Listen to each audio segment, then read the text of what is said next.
Warning of me.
Alright, quit delaying it.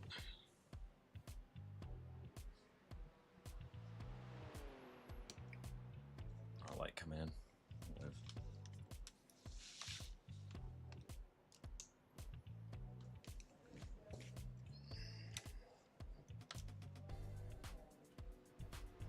Hoping it's all centered up. It looks like it, more or less. Yeah, we'll live.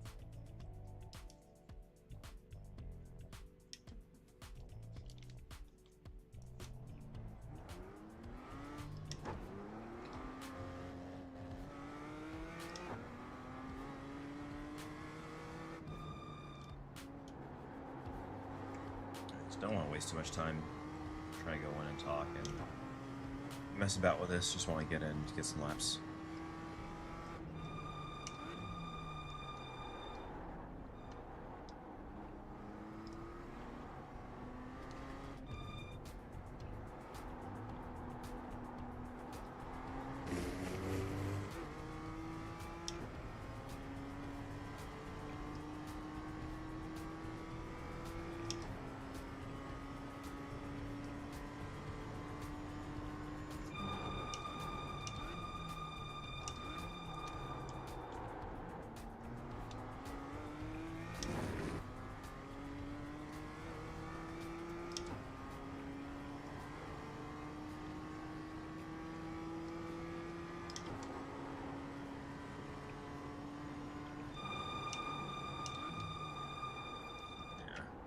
I think the biggest thing that I'm struggling with this car is just not having the right amount of brake pressure. So I need to figure out exactly what I want to do for that, how I'm going to get there.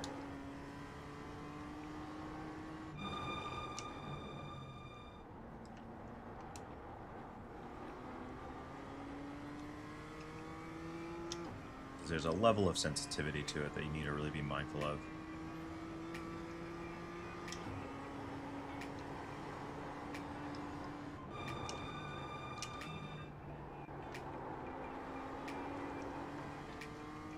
But the car's intuitive enough to drive if you're really easy on the lab pedal. It's kind of the main thing, is it does really want to get itself out of shape on corner exit for no real reason. You're not paying attention.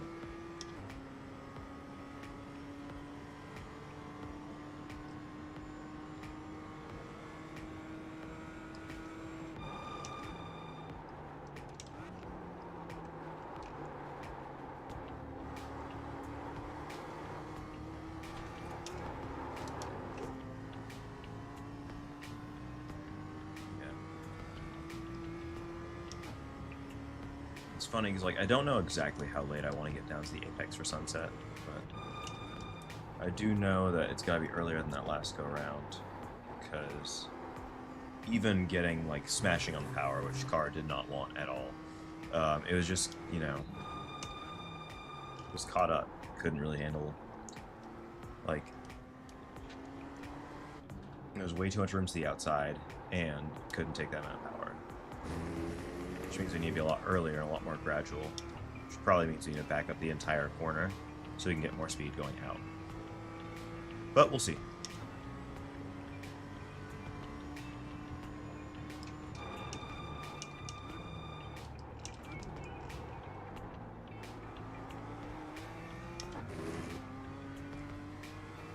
Oddly, there's more BMWs in here than anything else. I really expect this to be a GT4 dominated practice session, but here we are. So we have multiple classes though. This would be GT4s, M2s, and then GR86s. But I think it's early days. I think everyone's expecting the session to start about an hour later than it actually has. So I imagine most of the group will probably be filtering in over the next 30 to 40 minutes. We'll see.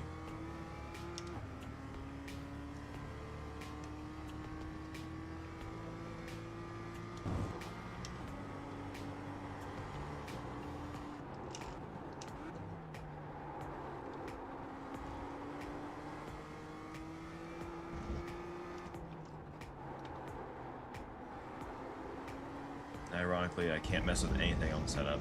It's a fix-up series, and the only thing that we would be able to mess with in a fix setup would be brake bias, and there's no brake bias on this car we can mess with. So here we are.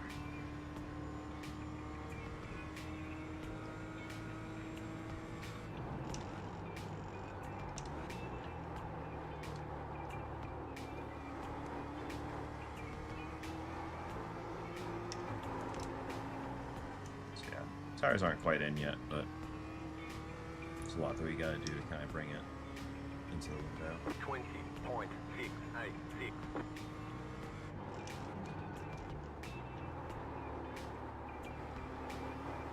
Yeah. I'm used to doing like GT cars and prototypes around here. You can go so much more aggressive into getting to beam. That's just not a possibility here. There's no downforce to really speak of, and no downforce to really speak of, a lot less tire, so you gotta baby this car around a lot more. Like, even the 8.6s, I imagine, will be demonstrably faster than us through there. Like, we get some time during the session, when we get some 8.6s in here, I will actually try to show you guys.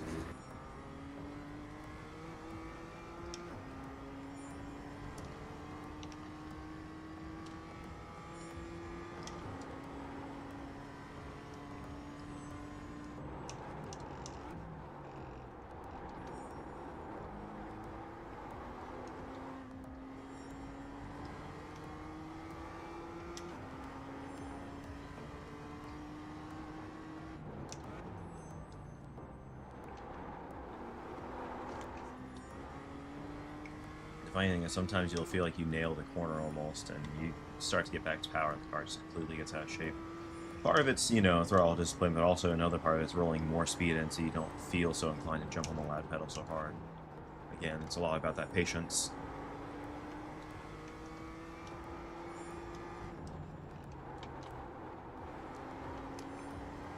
feeling it's one thing, doing it's another. My argument. I'm also having to adjust my overlays in the headset a little bit more. You guys can see I've got the headset on. I can independently adjust where my overlays are positioned at, and you guys are just seeing them in a static place on screen. Because what this is doing is just getting is just capturing what's on my desktop in front of me. 19.585. Flat for you. Whereas what I see in the headset is slightly different. There's also why, like, you might notice you're lacking a little bit of view on the left-hand side of the car, but you're also not, because it's left eye skewed. So, like, what you're seeing on screen is my left eye, effectively. But I've also cropped it so it's a little bit further to the right, so it looks mostly on center. Keyword mostly.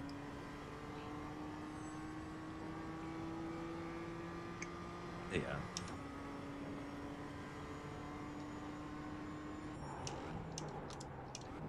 If I reset it like that, you guys can see that, because it will reflect in the desktop view. But for my overlays, that has nothing to do with that. It's spatial in here.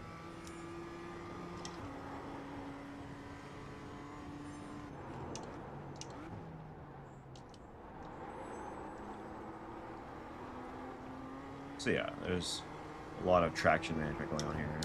Easy on the shifts as you're going through 11, come down to 12, early on the brakes, make sure you get as much room as possible to get down there, early on the gas, smooth, better. We went from being like 4/10 down to being 1/10 up, so that tells us we left a lot of time on the table there, which, given that people are doing 17s, that tracks. Early days.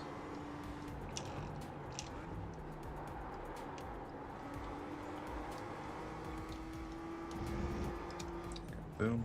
Right back to the inside.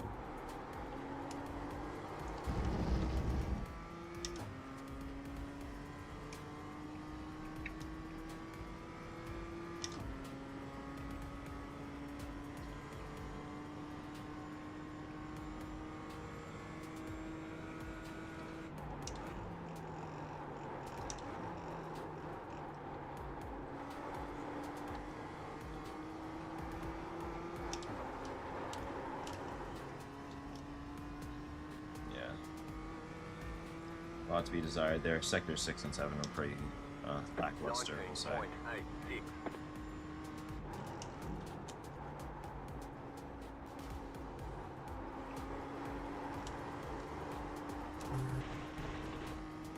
Yep, just skirt a track limits there. Should just need third. Third is where this car makes a lot of its money, to be honest. It's got a bunch of pull. Second's too short. Fourth is just a little too long. Third is where it does a lot of its work to get the car moving. They're all pretty spread out at the moment as well. So like I said, we'll see more people kind of filtering in over the next hour or so, because again, I think we're projected to start the session later. But my main thing is I just want to get some runtime with like other classes on track. Done a little bit of running on my own. Feel comfortable driving the car around with it from a handling standpoint. Haven't really focused on times at all.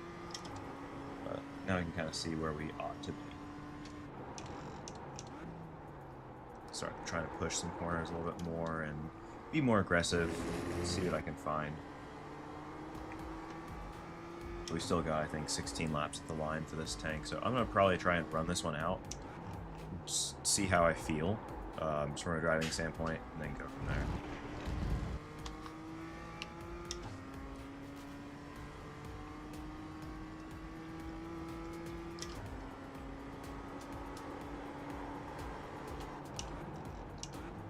It's having some frame setters initially, but it seems like that has mostly cleared up, so it's good.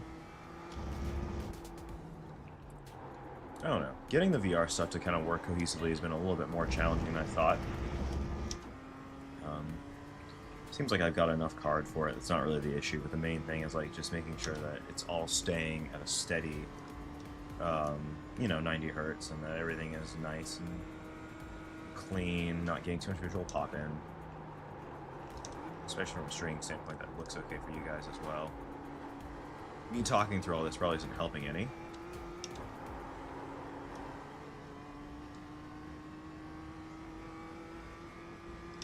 Just also adjusting to like how it looks and feels and works.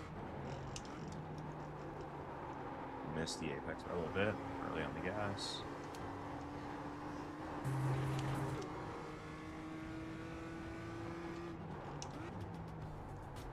Yeah, still a little weird between 1 and 2.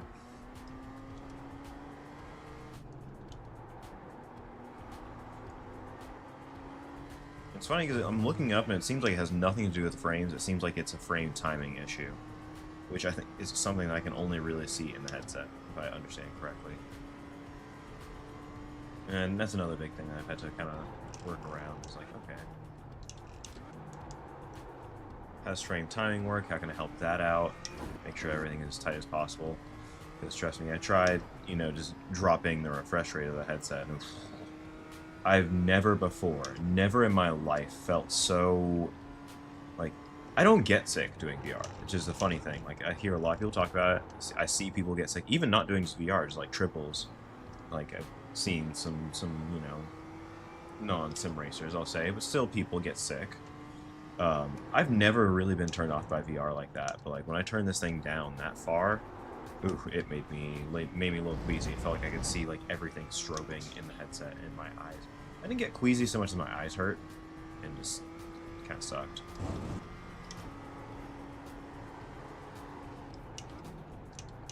I guess I've got a tolerance for this, I suppose is a good way to put it.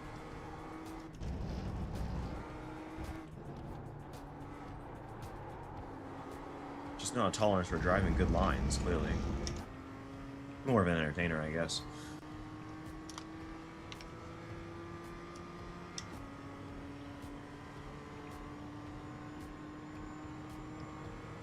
But let's get everything a little more comfortable and understand it better. It's been a lot of research, and it's been a fun process. Like, I've enjoyed it. It's like one or both of the GT4s are back in the pits. They might come around and pass us in a minute here. Yep, one of them's leaving the pits right now. Let's try and get some faster lap times while we're at it. Oh, they're right on top of us too.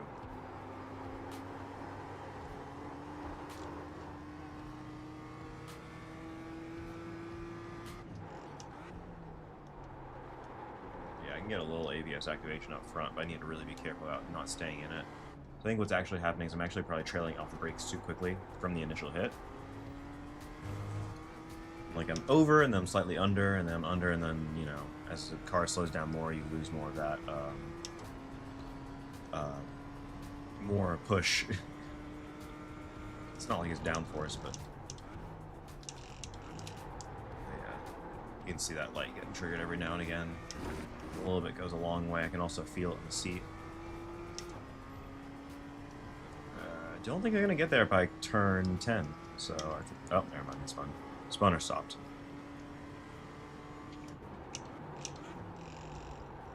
Yep. I just want to see what would happen there. I feel like I was pretty close to the limit of the braking. Not certain.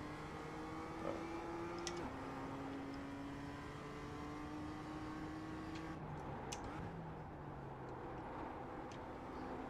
clearly the car was not going to stop in time. So I'm going to try and do some more aggressive stuff at the 4-cone and then kind of see where it goes from there. But the main thing is just to try and like suss out those points and understand what the car wants, how it feels, all that fun stuff. There's also at least a chance that there's going to be weather tomorrow in the race, so I gotta navigate all that.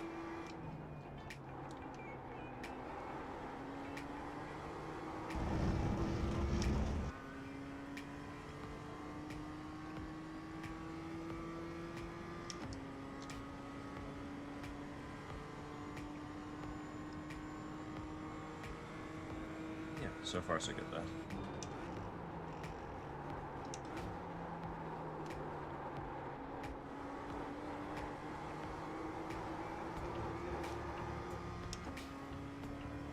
Hates being put up on slip angle like that, though. Like, it's really weird. I feel like it should be a little bit more receptive.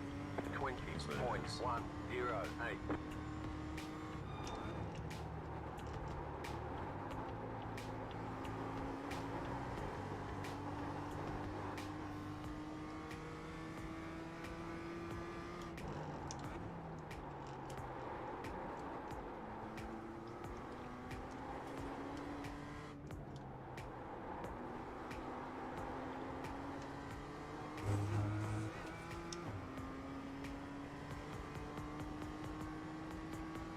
move the braking so far back in this car is a crazy part. Get all that track limit.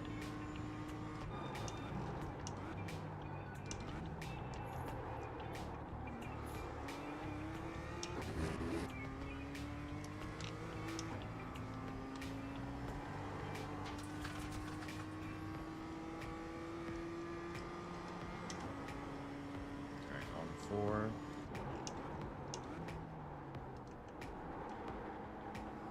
I feel like I can take it a touch further, but not much more than that.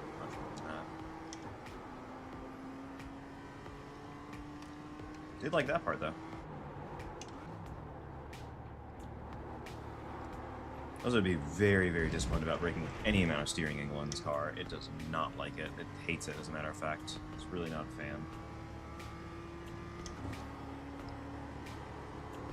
I'd imagine through 12 I've not done a great job of that.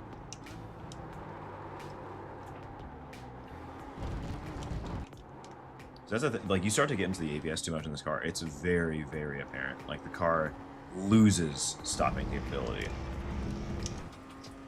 Like, if you ever seen that Gears and Gasoline, this is a while back now, but they did a race at CTMP. I think with Apex V2R team, same one that Swelio drove with when he was first debuting in cars.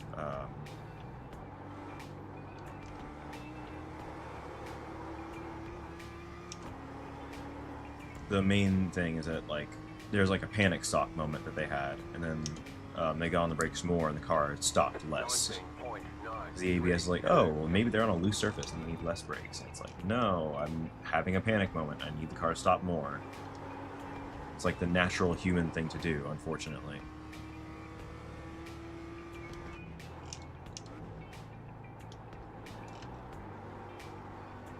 Yeah, I feel comfortable, but I need to be more comfortable extracting more is the main thing. And I think that's my strength, is I think that I know exactly how to keep it buttoned up and kind of in the working window, and then make adjustments from there. But, like, I'm not so good at immediately just hitting the track and saying, oh, I'm going to get pace out of it.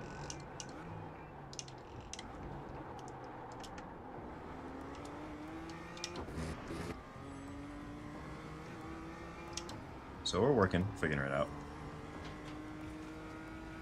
And again, like, we can stay out of trouble and just know how to handle ourselves with other people around. That's going to be the main decider. Okay, can we run an effective race or not?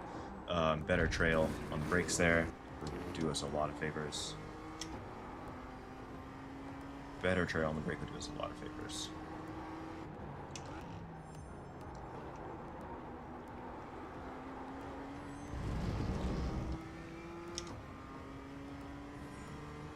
I'm wondering when I'm going to get passed by a GT4 car. Which still has not happened yet. There's only one of them out running on the track right now. Only a handful of M2s as well. M2 category more competitive than I thought it was going to be. Just in general this season. I've gone back and watched a couple of the races that I've not been in. So I think I've only run round 2 up to this point. I think that this is either round 4 or 5. M2 been more competitive than I thought. Also, my view keeps drifting over to the left, which tells me something is making the tracking want to move over to the left. Maybe it's my big fat mouth, so I'll shut up for a minute.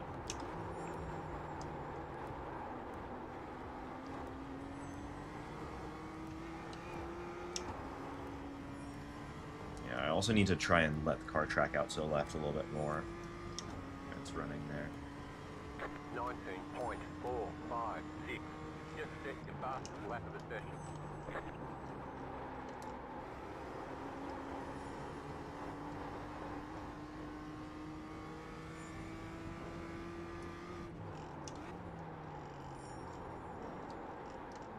Nope, braking point was already good. Need to make sure I'm more precise on the brakes and not just later. Try and push it out there was the bad idea. Oh, there's another GT4 car out there now.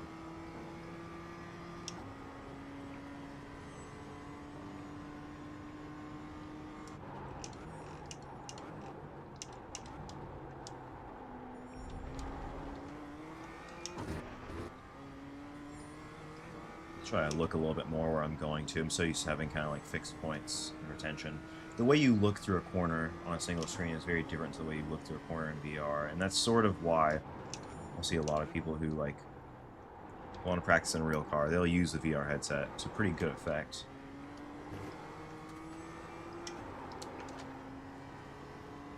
Because the primary mode of how you know, kind of get your vision right is very similar, you know.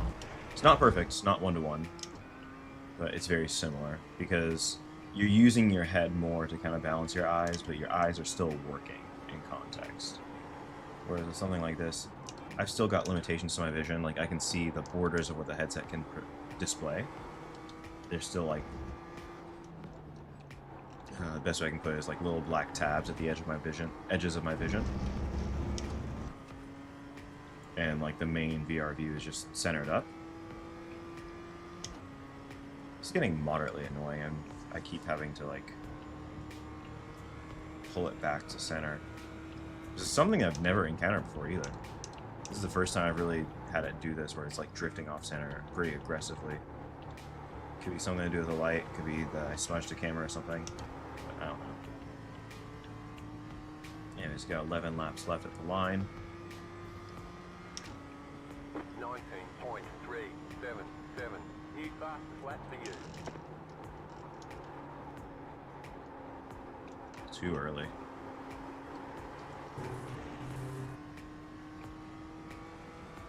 Yeah.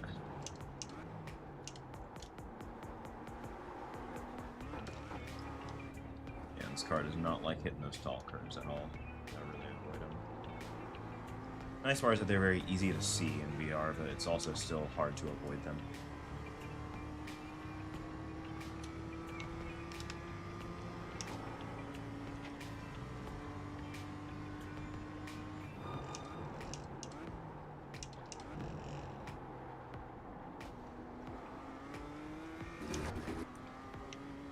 Love the vibe. Okay, cool. Spot. Love it. Thank you.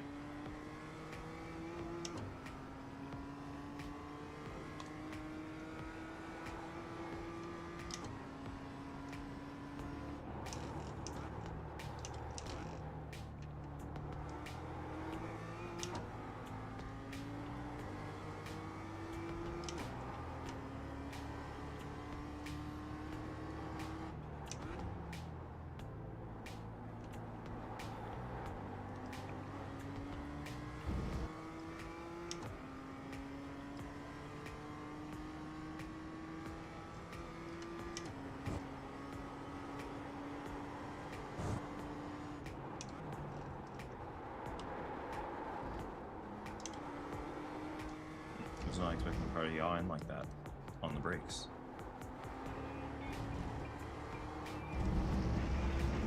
Alright, well, this will be a good, fantastic opportunity. I don't know if the GT4s are gonna catch us. I don't know if Aaron's gonna catch us by the time we get to the turn, but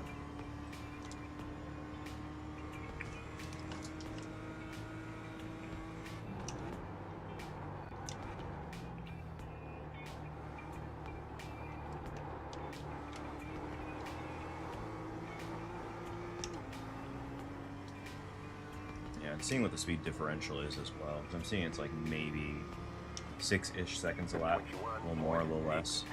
26.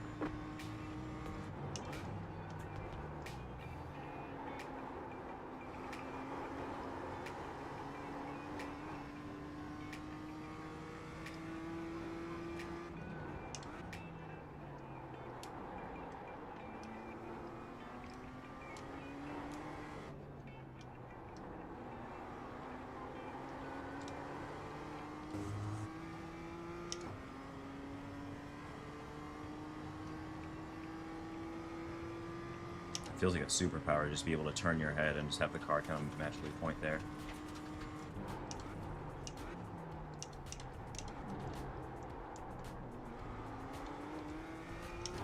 Doesn't always go that way, but when you're doing the right things and it all lines up, it makes life a lot easier.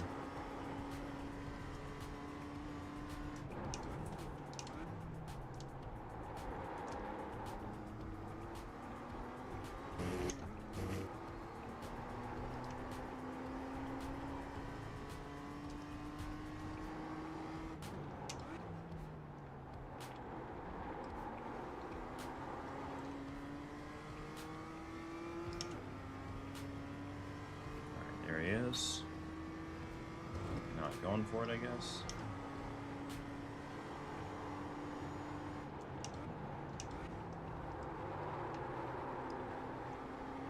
Just gonna keep driving my line because I don't really know what the dynamics are gonna be.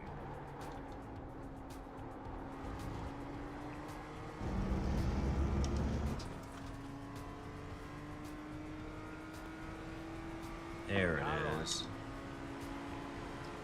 Clear on the right.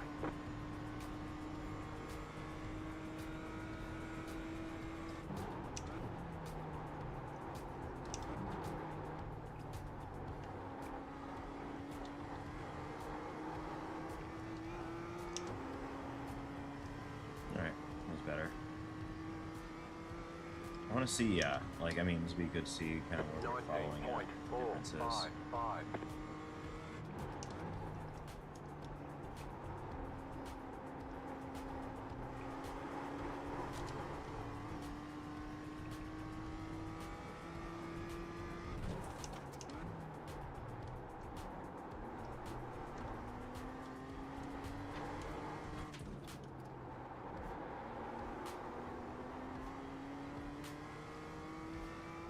Yeah, his lines are not hitting it up there. Still learning, but the lines are not hitting it.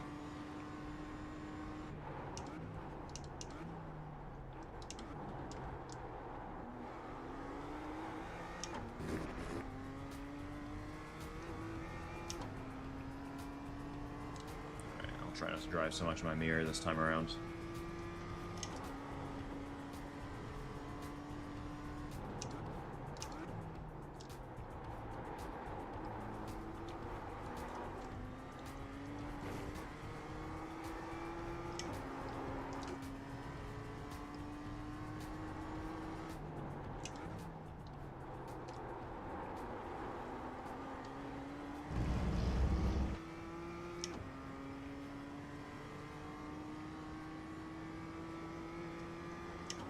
I'm trying to think of, like, where I can facilitate passes with the GT4s around here. It's gonna be a little tricky, but, like, I think we'll be able to find it.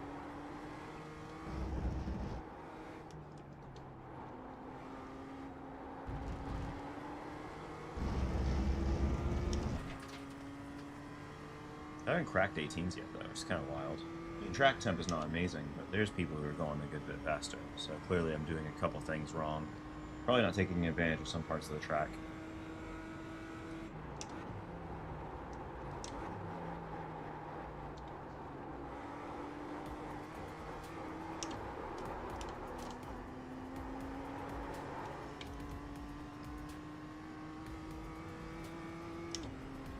I don't know if the car's ever going to want to stay in fourth through there, but you do have a weird upshift in the middle of that one.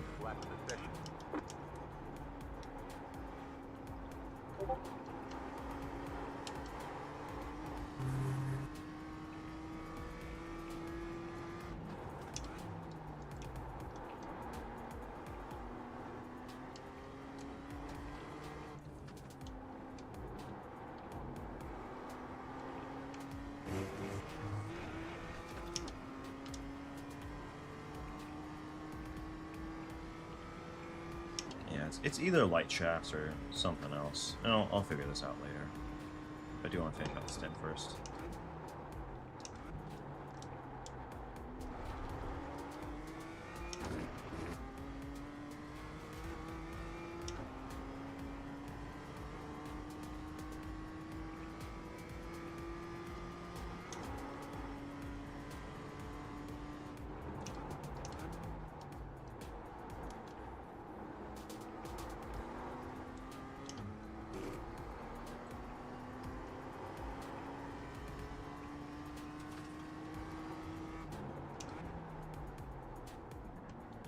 The M2 is one you have to be, like, extra careful with, and that, like, it's really not that hard to drive, but if you're, like, over driving it quite a lot, the car will just get away.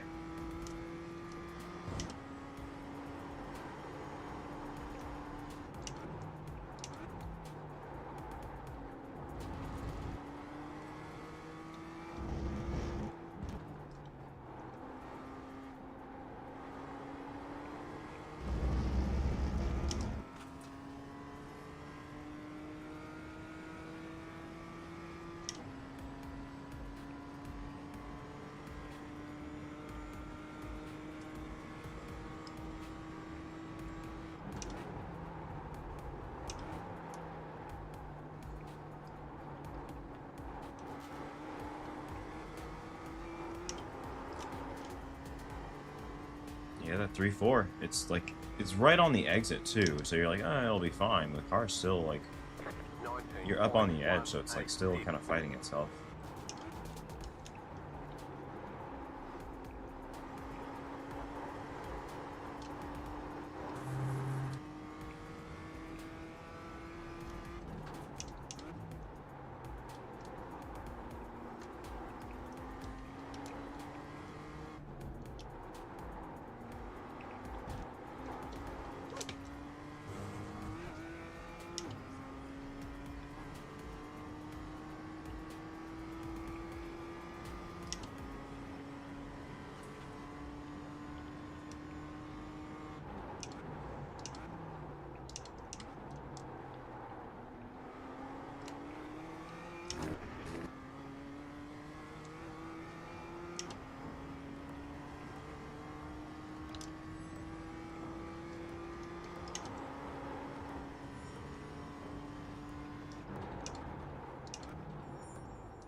So yeah, I'm about a second off right now.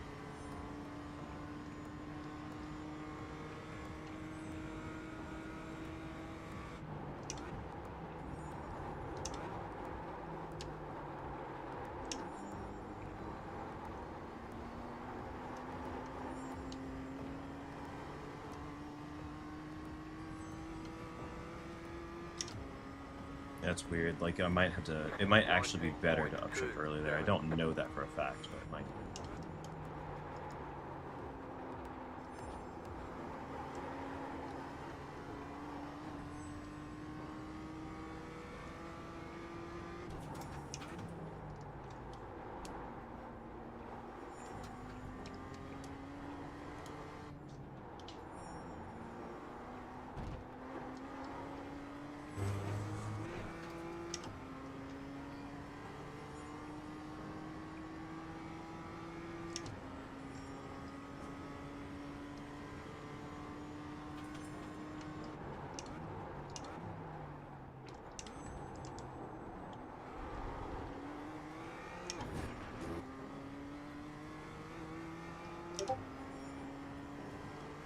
Yeah, it's been pretty slow, though.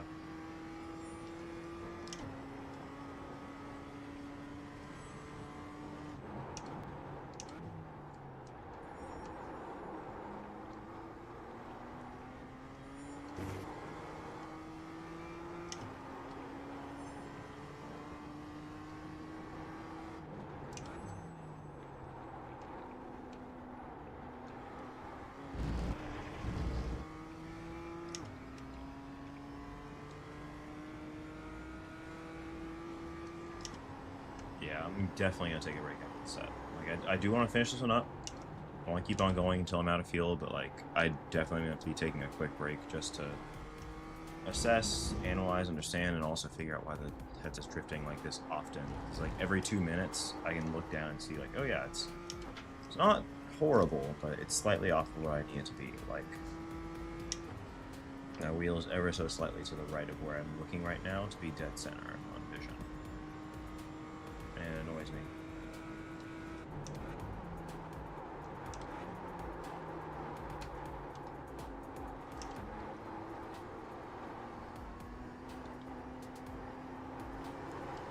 If I were a gambling man, it'd be somewhere in the frame time. Because I think that it's still having enough go on to where it's having some frame time delays.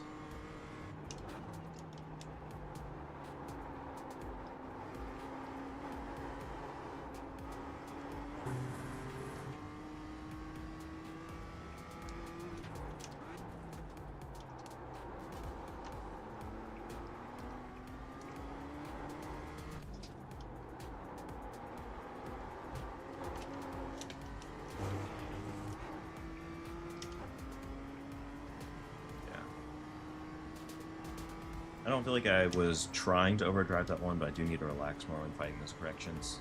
Let the corrections be very quick, but still relaxed.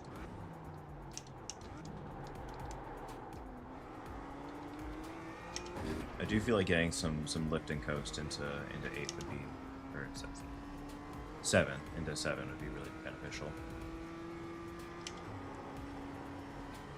It just kind of makes too much sense. The car is a little bit up on the edge already. 7 and 10, I could just kind of see it.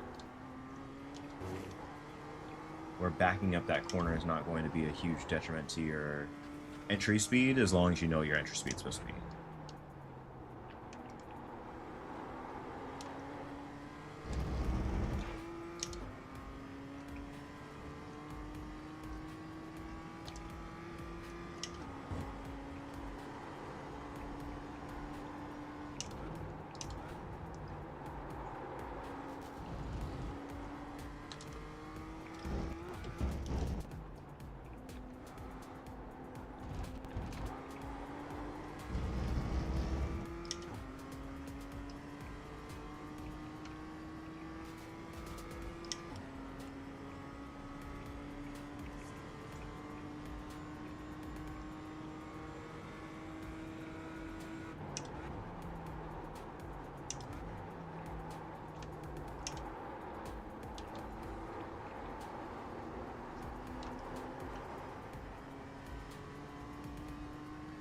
Yeah, and like even just taking it easy, short shifting out there, minding it a little bit more.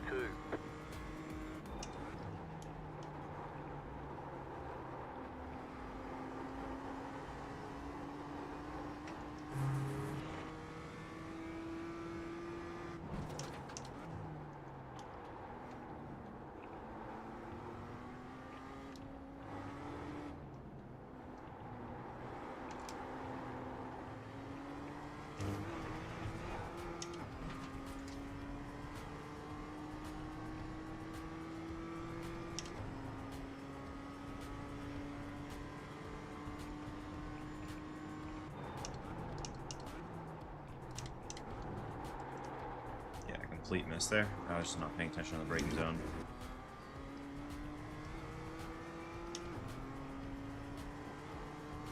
I'm not even, like, I'm braking well before those cones as well, and I pretty much drove right up on them this lap, so that's on me.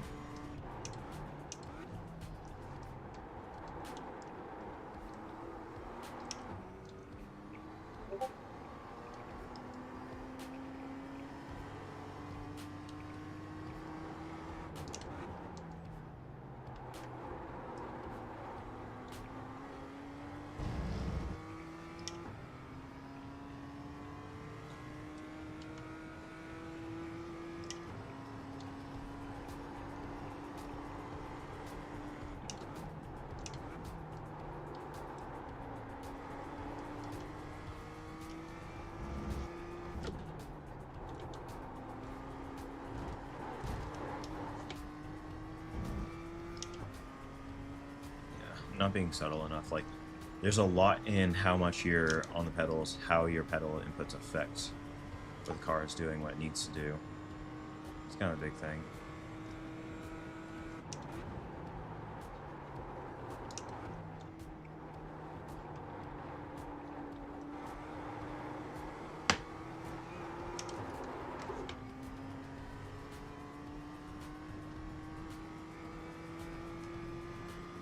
I'm getting pretty distracted right now. I'm hearing a bunch of little stuff. I'm just gonna finish out the stint. Hopefully be good.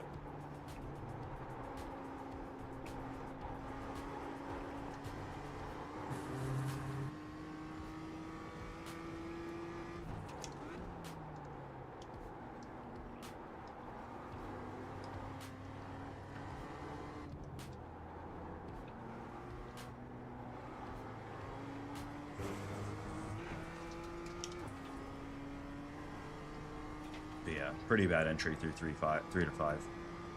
Couldn't get it right.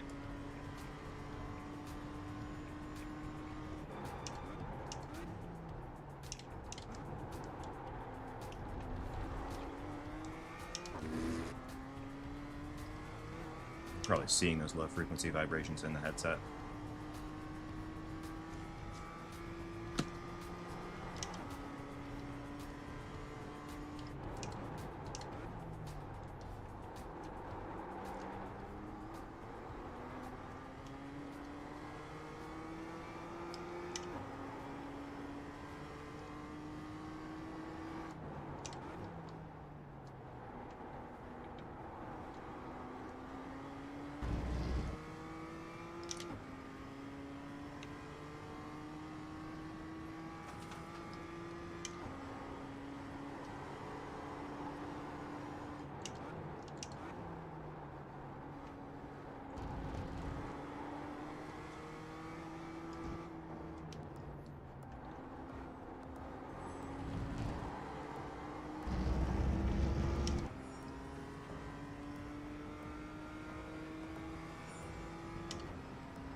Anyways, let me try and focus for the last two. Like, this will really be the last lap I can actually do when I come in on lap 21.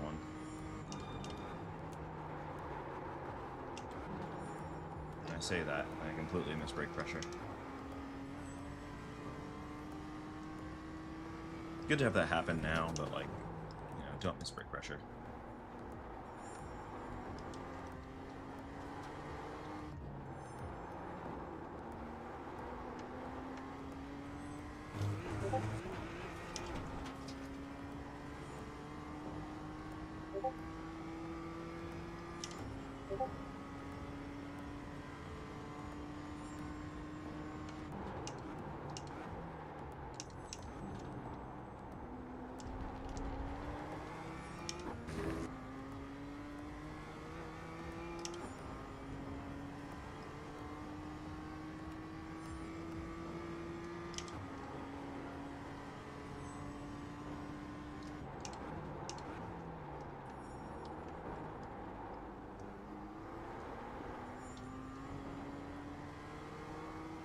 You've got about 2 laps of fuel left.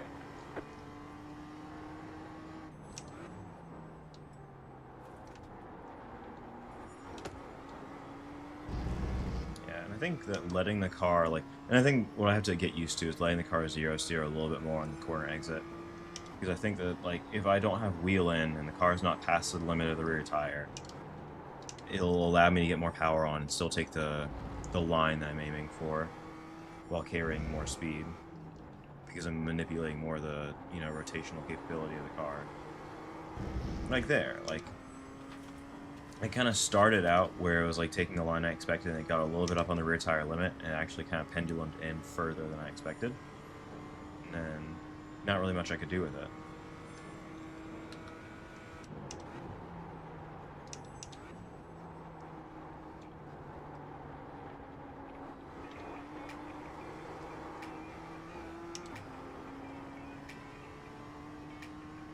Anyways, final lap will be in this lap. 19.847.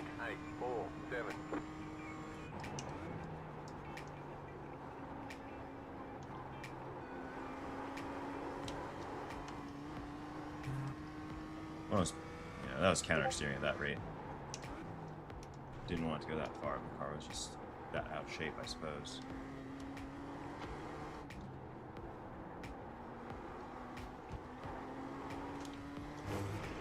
Ah. It's tough to manage.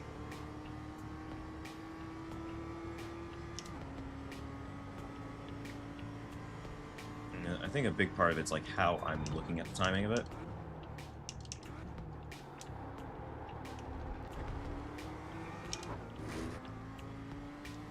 Because, like, I think that going into 4, I'm definitely trying to time the car in a little bit too early. But it's weird because it's also at the top of a gear, and you don't want to, like, you know, click it into the next. You also don't want to force up on the limiter. Trade-offs with all of that.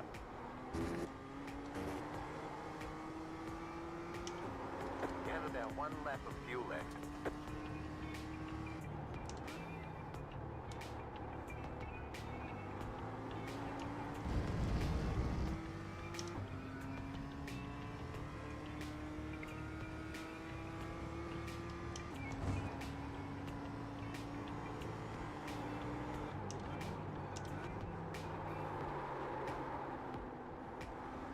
Yeah, I was way out of position there. I was trying to like fade it back out to the right in a straight line, or right, back to the left in a straight line, and then when I started to switch directions, there was just no grip there. So that was on me. Let's practice pit entry. But I think all in all, informative, just slow. Still a second off of what could be ultimate pace. Steady, like the car is easy enough to drive. It feels like it would be pretty manageable in terms of traffic. Just knowing where people are going to catch you and how they're going to catch you as well.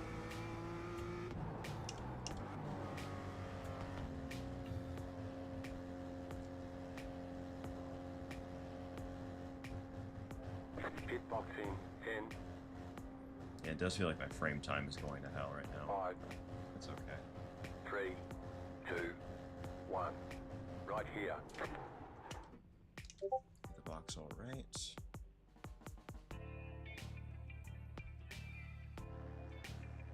Okay. So that was not too terrible.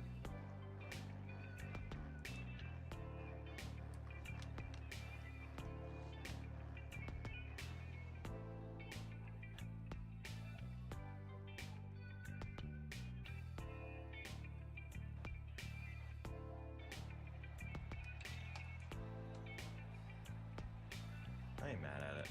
I'm also just like annoyed. Okay, punch it. I'm annoyed that I couldn't really like put it together. If that makes any sense.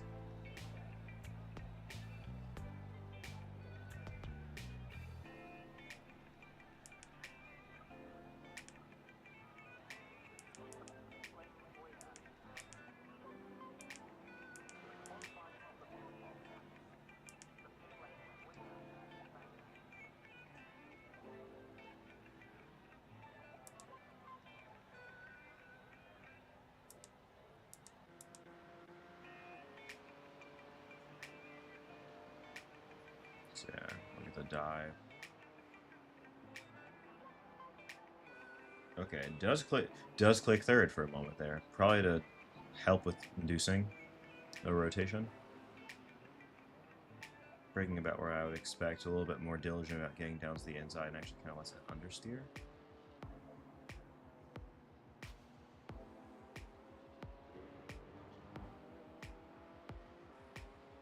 So keeping third through there, as I am.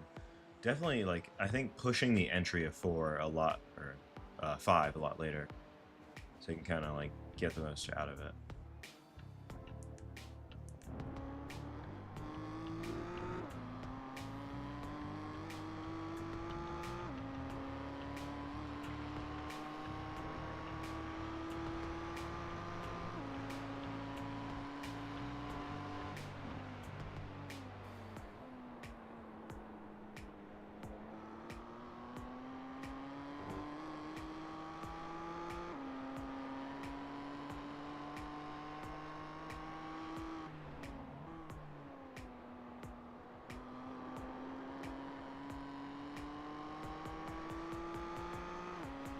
Yeah, I think that there's a lot to be said for just like doing a better job of managing the rotation on exit.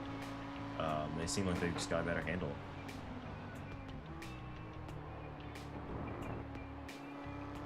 It's not like a perfect job, but it's markedly better at every phase. More able to handle what's going on with the car as it's occurring, or preemptively. Because I feel like my driving is a bit more reactionary, in that like it's enough in front of the car to where like it's still fine, but it's not faster, obviously.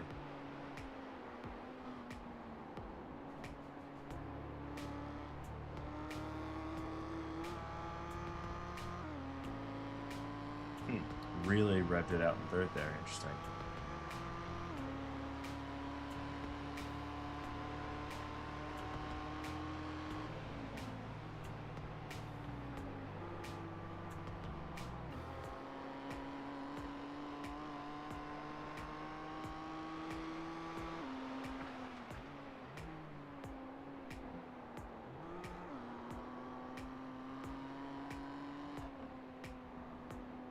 Yeah. Hold on, back that up a second.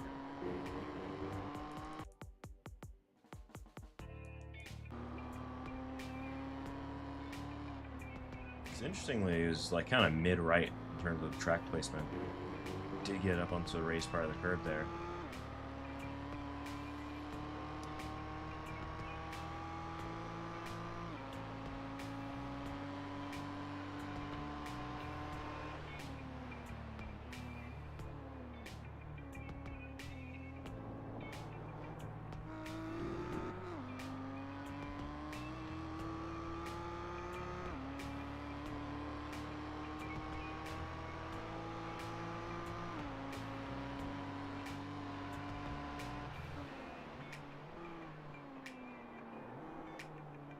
Interesting.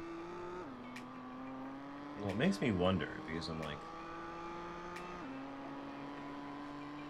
trying to suss out what could be changed.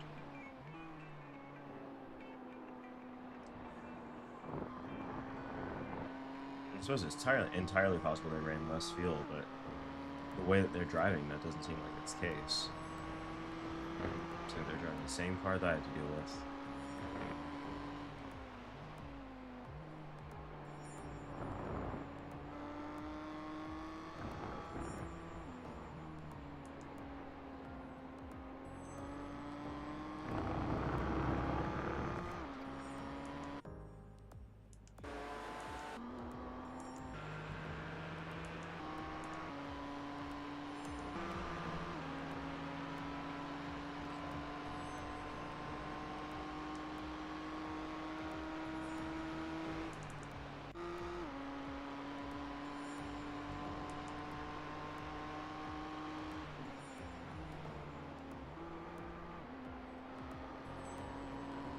Quick third for rotation, goes immediately back to fourth.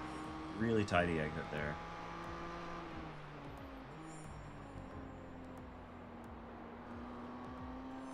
Gradual use of the grip there. Kind of turning it, taking an earlier bite of the cherry to not try and get as much influence.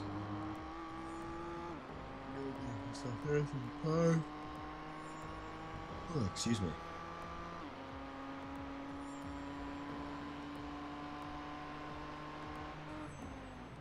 I think kind of halfway between the sort of that darker asphalt patch and the cones.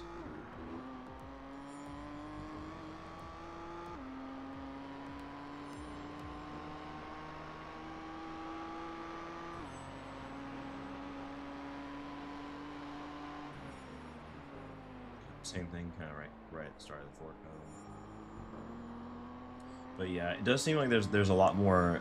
Not a lot more, but there's a little more V'ing into the corner. Like, you kind of get the car in, you start to use that slip angle that's got that instability, and then as you're kind of getting it V,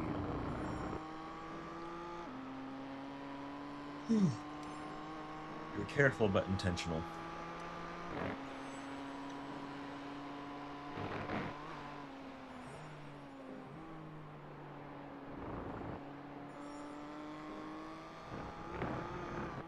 Ooh, okay.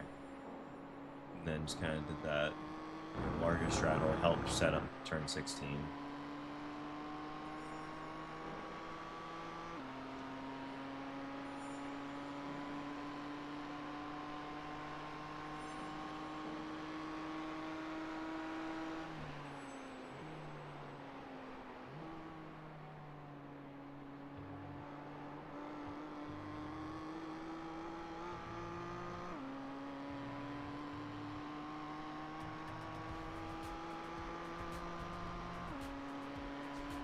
Yeah, clearly a lot to be learned there. Clearly a lot to be learned just in terms of positioning. Understanding how to really get the most. And I think that you can probably infer a lot from what they're doing on the brakes. It's not entirely clear, but you can infer a lot from what they're doing on the brakes.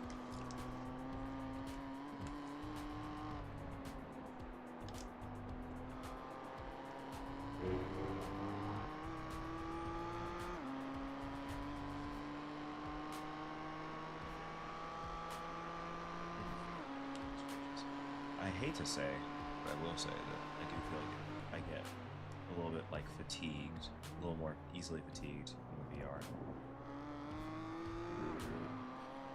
Like, I didn't really feel it while I was driving, but like I can feel it now that I took the headset off.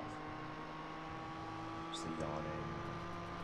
I don't know. It's a lot at once. It is a lot at once. That's okay.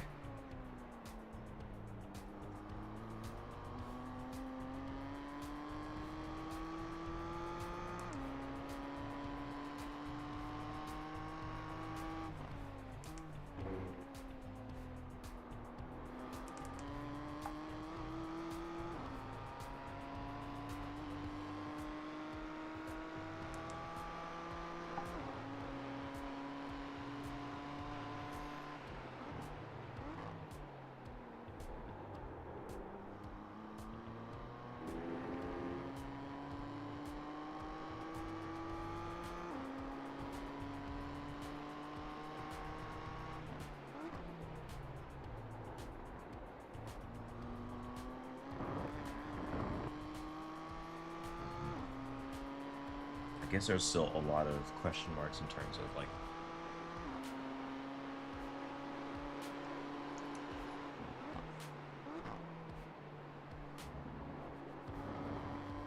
I wouldn't even say that. Like, I think that there's a holistic way to how I feel I'm driving, the way I feel I quote need to drive, and I don't think that's maxing out what the car's capable of. I think that's just trying to dance with it, which is in its own kind of way beautiful, but like it's not helpful or fast. You know, like, I've got to go out there and do a better job of really taking the absolute maximum.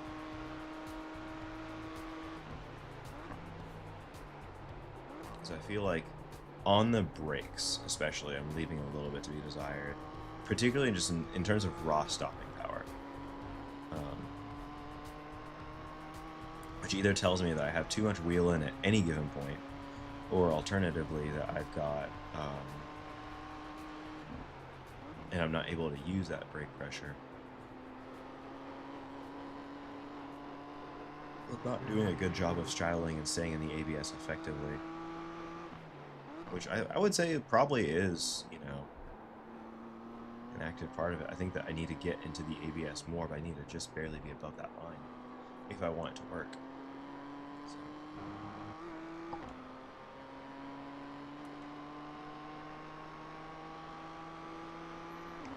I'm not too worried about that part, though. Seems like it's solid. It seems solid. I don't know. I was hoping to see a few more people out for practice, but there's going to be plenty of time tomorrow. There's going to be, I think, literally 3 hours before the race session. And then the race itself is going to be 2 hours, 40 minutes, so it's going to be a long day. Probably not going to enjoy it right away. But we'll get there.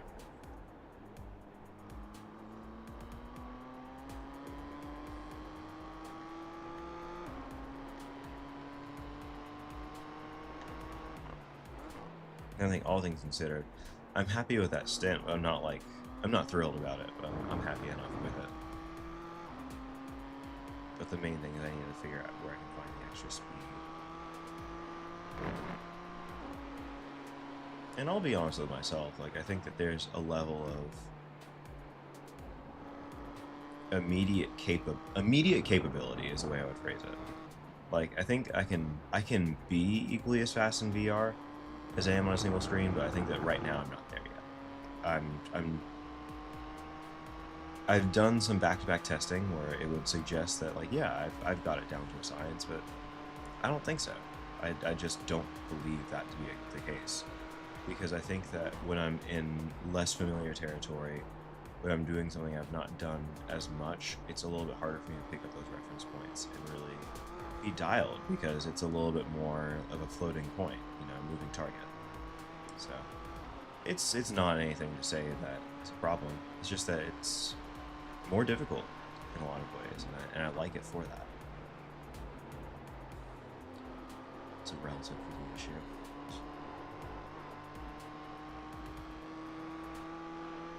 I also have no clue why it was drifting the way it was drifting, but like, I want to say it's part of it was where my eye line was, where I was physically looking on track was influencing why I was doing that. And again, never had that issue with this headset. Never had that issue. And also feel like after I kind of offset it to the right, it kind of just stayed where it needed to stay for the rest of the stint, which was nice. I don't know, because it did seem like it moved back over to the left after that first lap of running. Like it was kind of doing, not like over to the left, but moved slightly to the left from where it was, which I had offset to the right, so it kind of centered up. Did what it needed to do, and then kind of stayed there. But it was only for like 2 or 3 laps, so it's hard to say.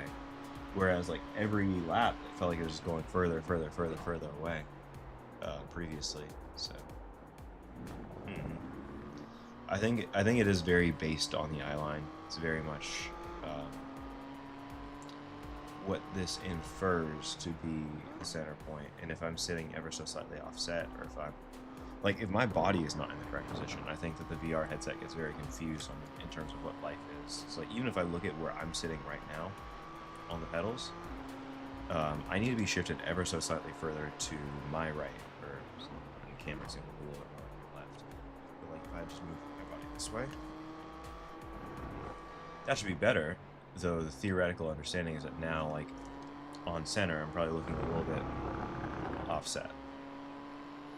So everything needs to kind of line up with everything, and it's a little bit tricky, but that's what we do. It's part of why we do it.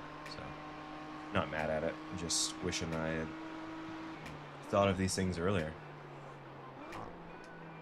Still an hour and a half.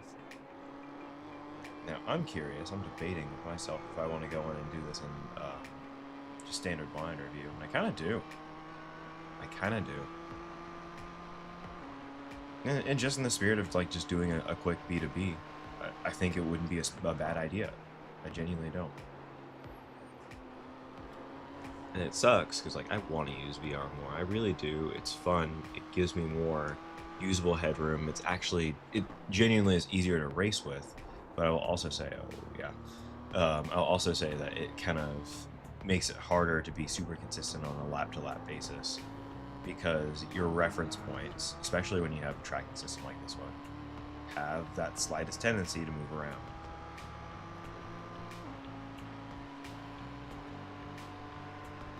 But it's been consistent.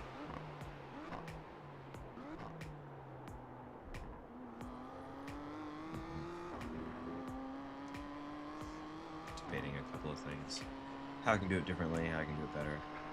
Yada, yada, yada, yada.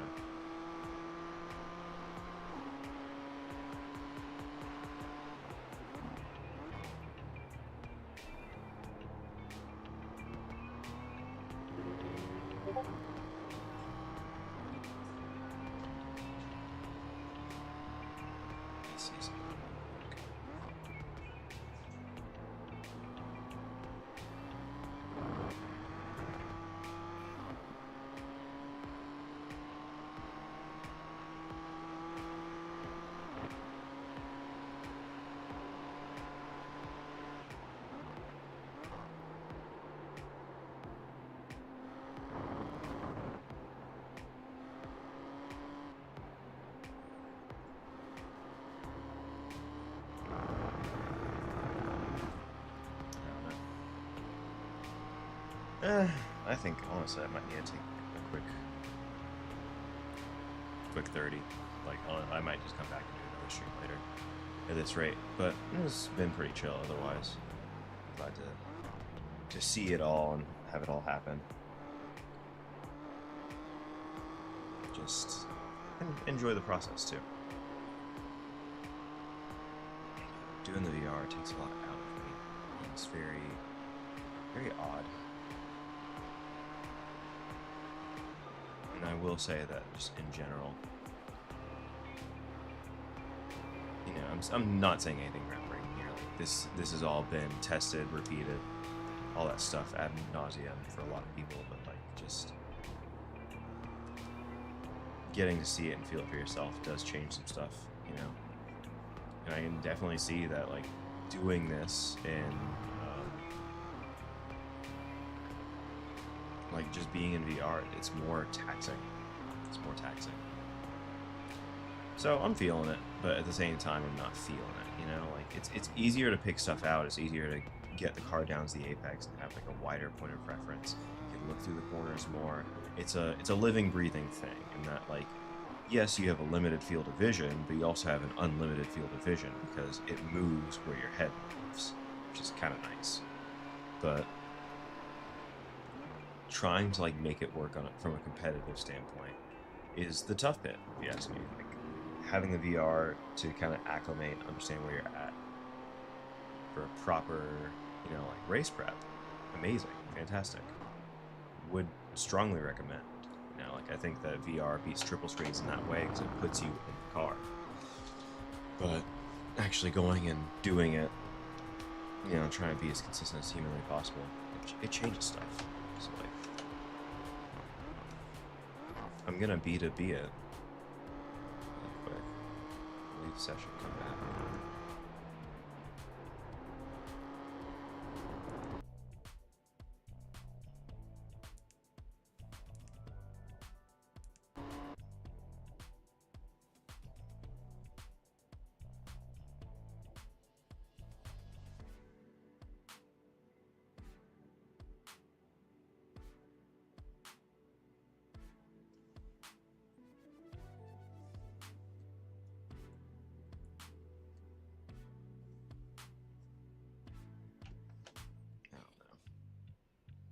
trying to not like think too much about any of the little things, while also like being very acutely aware of what it is and what it isn't.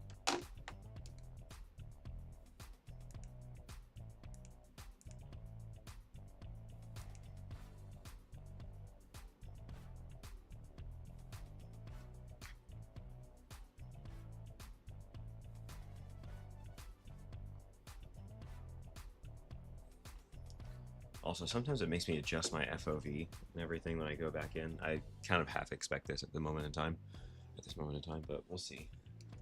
So I don't remember moving this here, so that's fun.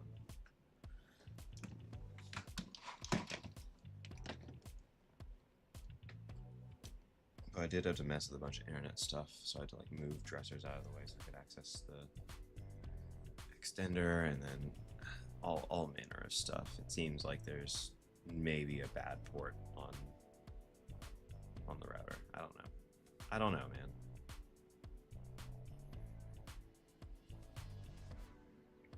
I try not to think about these things too much.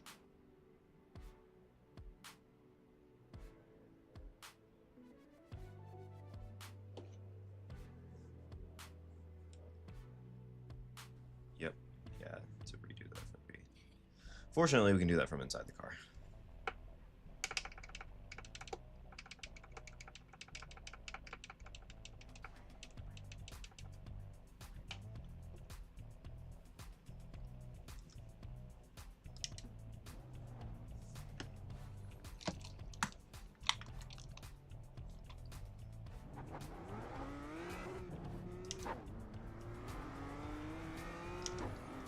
It just is an entirely different feel. Like everything is just placed differently. They don't quack like the same duck, we'll put it that way.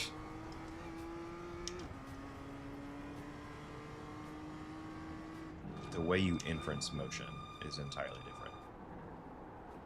And part of that's due to like how you have your screen set up, like how much look to horizon you have, how much this, how much that, and so on and so forth.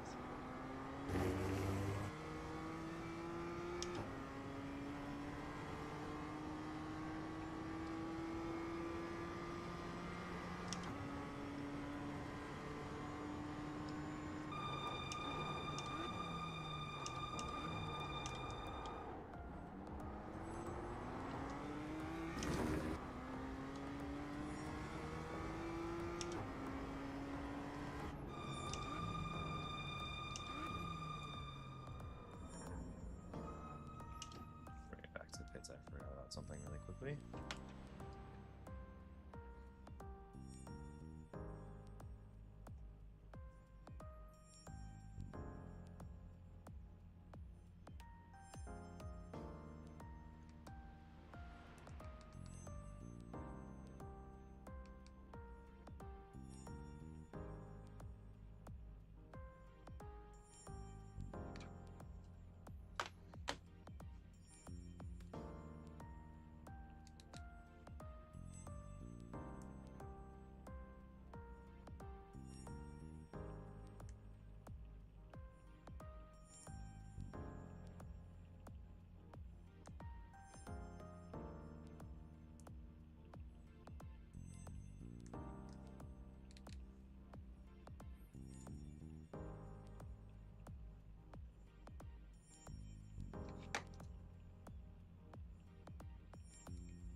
I'd be willing to bet there will be rain tomorrow, though.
Yeah, I don't think I'll do another whole set or anything like that. But I do want to see how I feel about driving the car in general.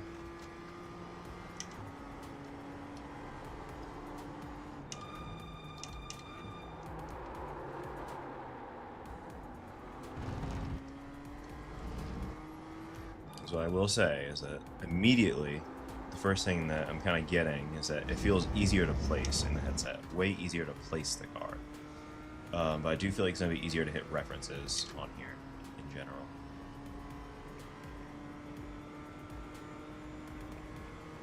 Cold tires and everything still as well, but...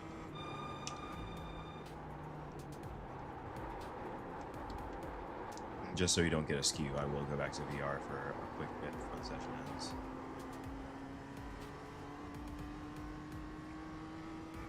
I think our best time earlier was like a 2:18.8, if I'm not mistaken. Yep, that's correct. 2:18.8.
If anything, it's still too much. It's too much steering angle on exit. Sort of is telling me like I might be able to carry more speed through if the car wants to rotate like that. And if that's the case, then that just tells me that like all the corner speed is where the time is. Kind of a lot of big ifs.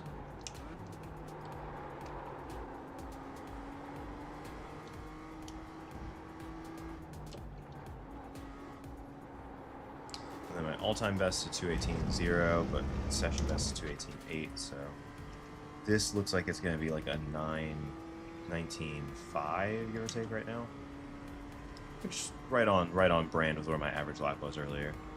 We're obviously not going to be doing 18.0s in these conditions per se, but we're going to see what's available to us. Look, I think that this is a static condition, so I think we should be able to get close.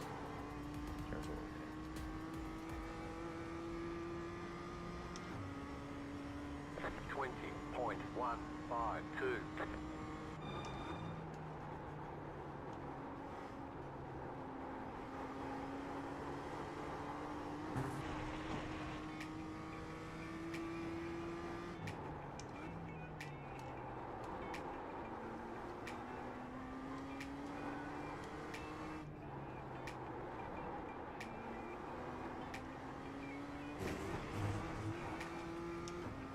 Okay.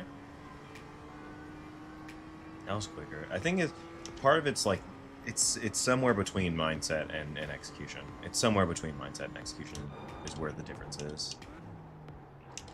I think my mindset changes in VR as well. It's a lot easier to kind of keep the car in the window that it needs to be.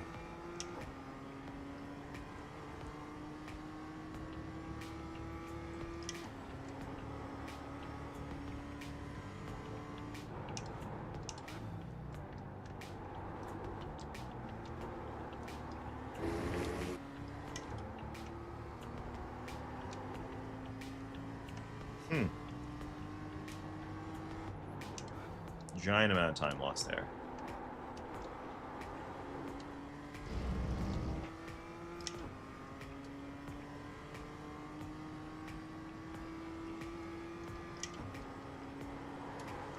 Otherwise, it seems like we're up on our previous best.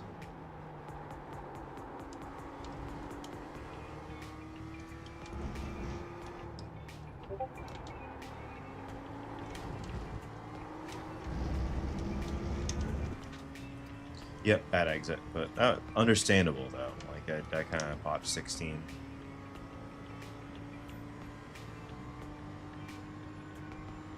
So we're getting the understanding now, the mechanics of it.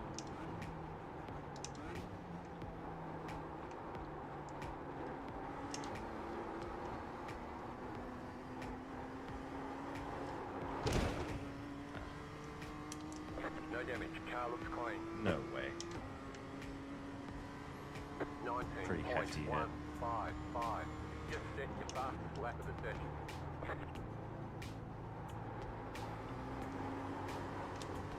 Overslowed, but also got in there, so that's good.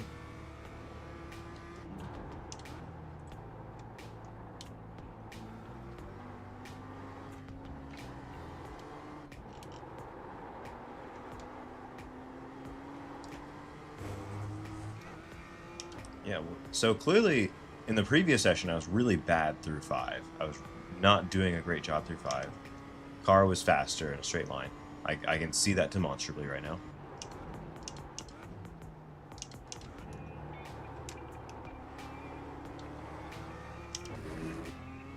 But like early lap, I was not doing much. Early lap, I was not doing much, but then like once I get up here, is where I made all my money. Looks like, and it looks like I was at a really good run through Sunset as well. Yeah.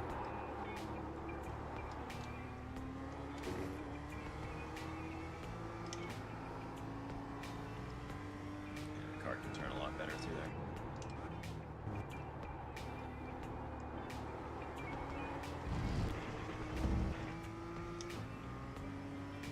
It's a very weird car, this one, and like you think you know everything, or you think you know enough, even. I wouldn't say everything, but like you think you know enough and you clearly don't. It humbles you. It has a way of doing that. But I think that's the beauty of a lot of the cars on iRacing, is that they will humble you real quick.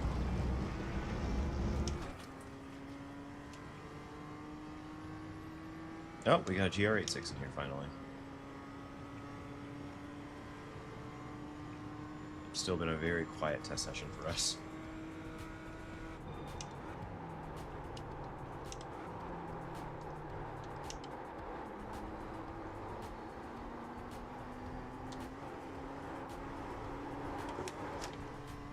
Really tried to zero steer through that one, but I think the car was a little bit too much on the rear slip. So, wasted some time there, effectively. Seems easier to hit the ultimate lap time I'm trying to like get closer to the ultimate lap time I'm looking for, especially earlier in stint, but it does not seem easier to hold the car together, if that makes any sense.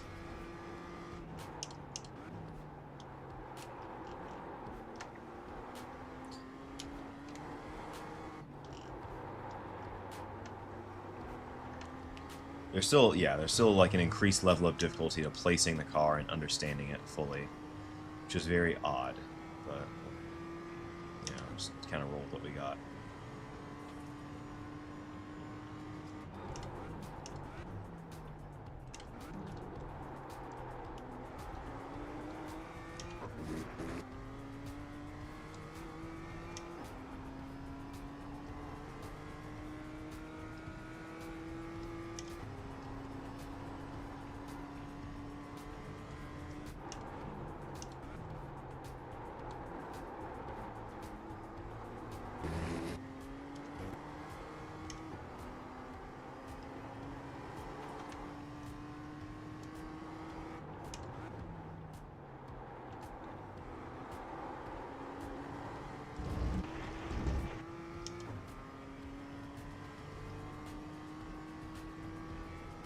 I thought I lost more through Sector 4 there. That's okay. Because it combined like 3/10.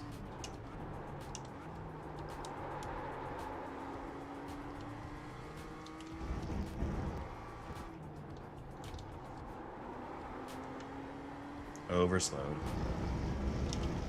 What a shame. Overslowed.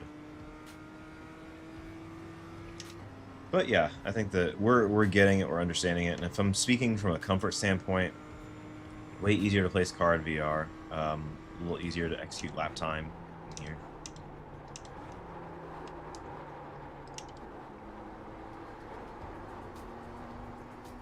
Yeah, all that was just being too wide in Sunset. All that was just being too wide in Sunset. Still on for a PB, potentially. 18.92. Just set your fastest lap of the session. It's actually not my fastest lap of the session, but, you know, we're right there. And if I hadn't gone super wide out in Sunset, it would probably been fine. Right side. Clear. Such a super weird exchange. Good to see, though. Really, really good example to run across.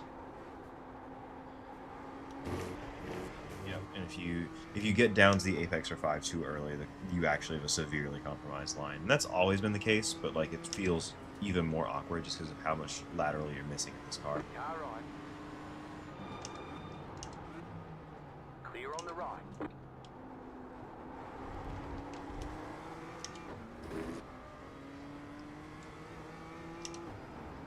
I enjoy it though.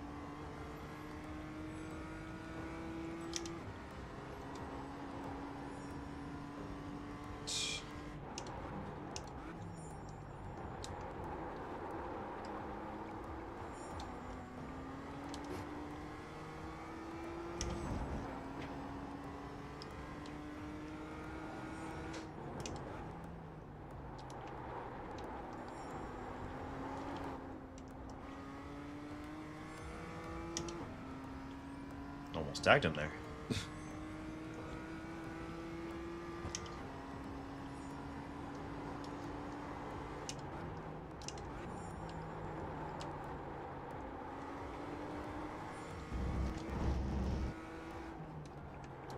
Slow down. You got a penalty? We're cutting the course. Okay, we tried it. We tried it.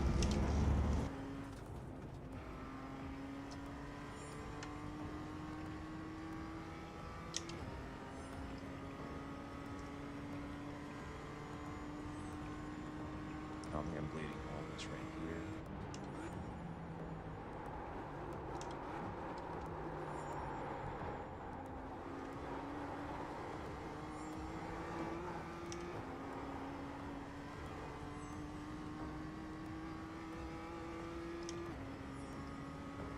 That's 21.178.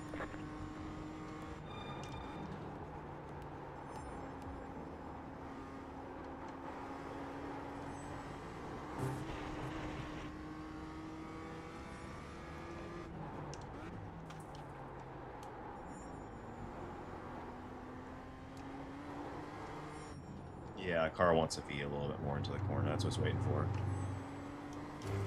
It's asking me. It's politely asking me, like, hey, can I please get a little more V into the corner? I've just been kind of ignoring it this whole time. Not, you know, through, like, just being that much of a bonehead, but, like, ignorance at the very least. Clear.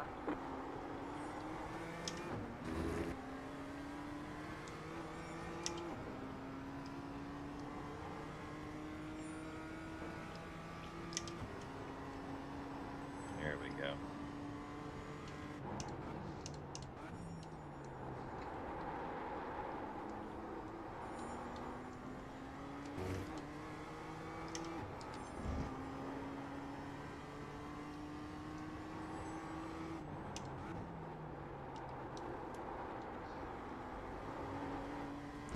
Car really wants that VN. Car wants a VN. We learned something on this test, so now I have to go back into VR and try it.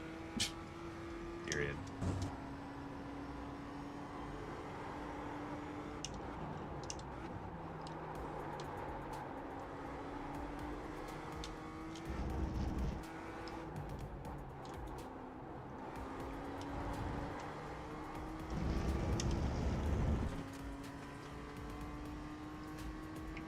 Yeah, this is, I mean, relatively speaking, it's not going to be like stonker, but it's going to be a hotter lap than before, just by understanding what the car needed and wanted.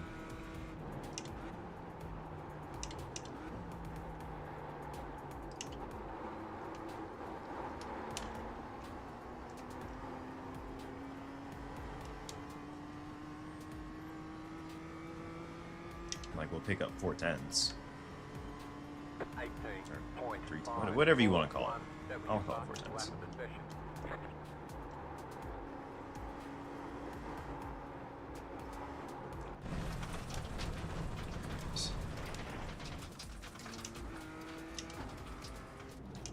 entry.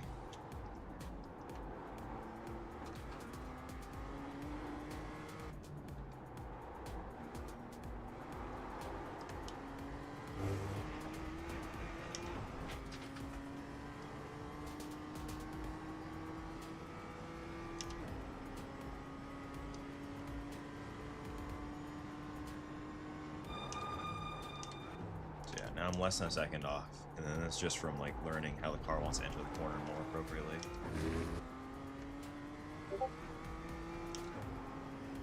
So we're getting somewhere.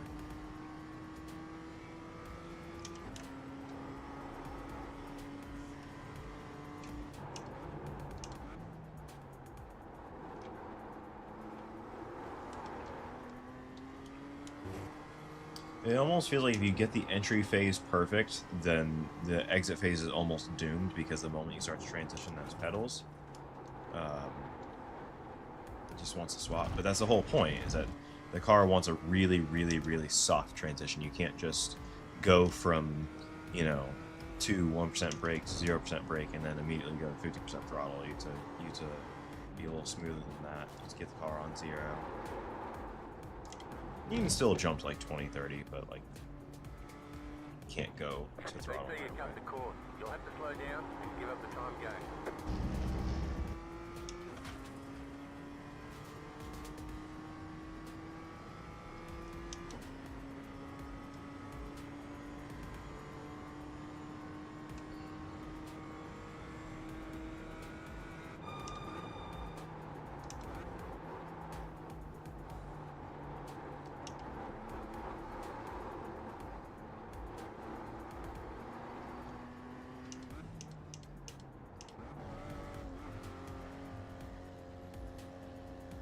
Should slow down and then grab second. Hitboxing 10,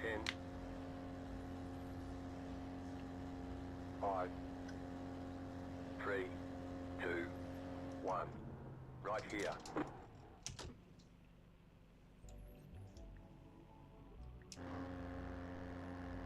So yeah. And it didn't feel like the best part, is it didn't feel faster. It was just faster because the car was working better within its constraints, the grip limit, you know. So I think that you think of V'ing off a corner as like, okay, well, all the rotation is happening at one point, and it's like yes and no. That's really not true.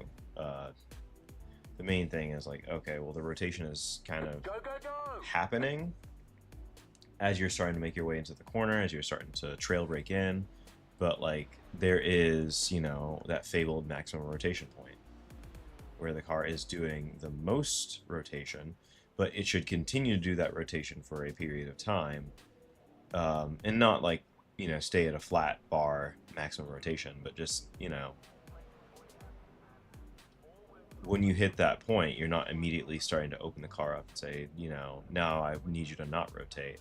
You're just demanding less from a rotational aspect. You're getting on the throttle more, you're opening up the steering more, you're creating the conditions for the car to start to track out. Yeah. I don't know. I don't know.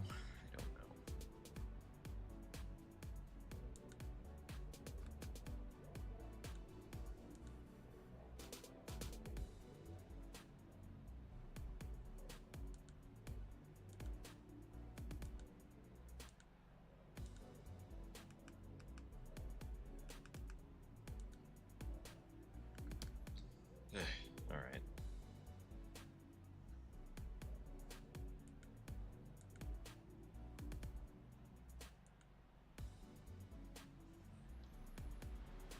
Yeah, there's not a whole lot more for it. I do want to try like V'ing the corner the same. I need to understand exactly what I did first, so let me do that before I go any further. But it's like it made sense, but it didn't make sense, if you get what I'm saying.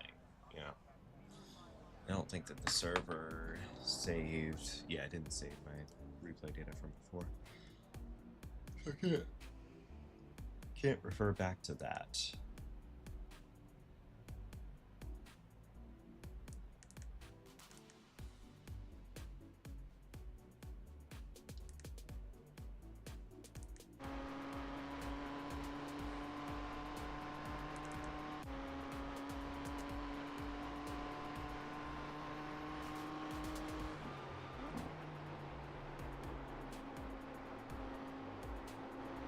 So, good, not perfect job there. Definitely ran out too wide.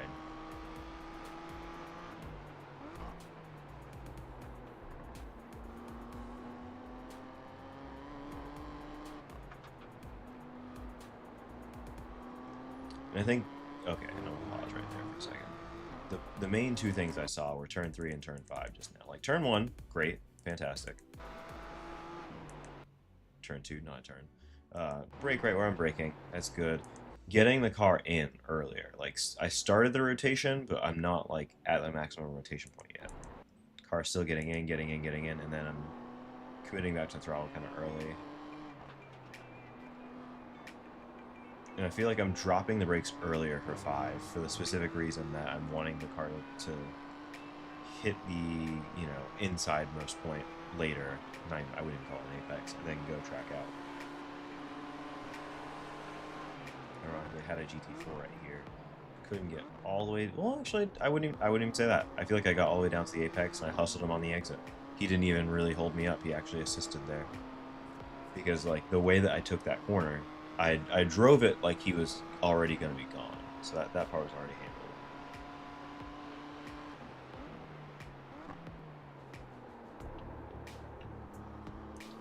handled. Overdrove 10, for sure.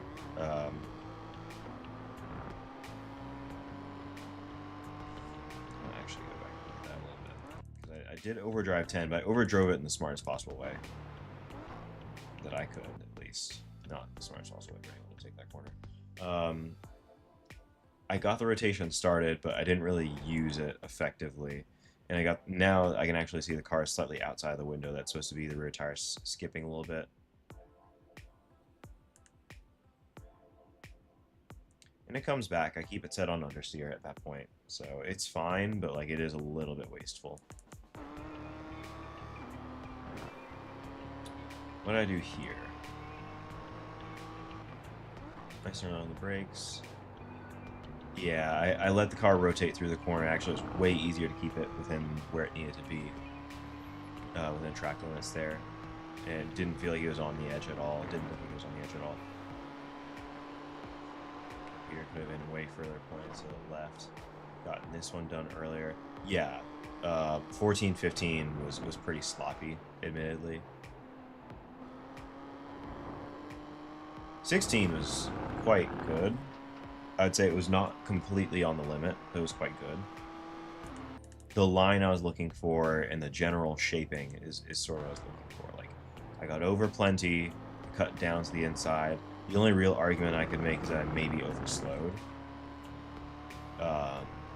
And that's sort of what I'm kind of driving at. I think I overslowed that corner to make it happen. I should have actually probably been slightly shallower, turned in slightly earlier, and then kept that speed running through.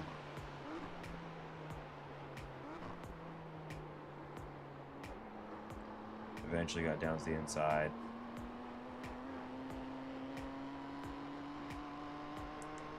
I think the main thing, like, I don't understand exactly how I need to be taking that bump. Because, like, you want the inside, but you don't want the bump.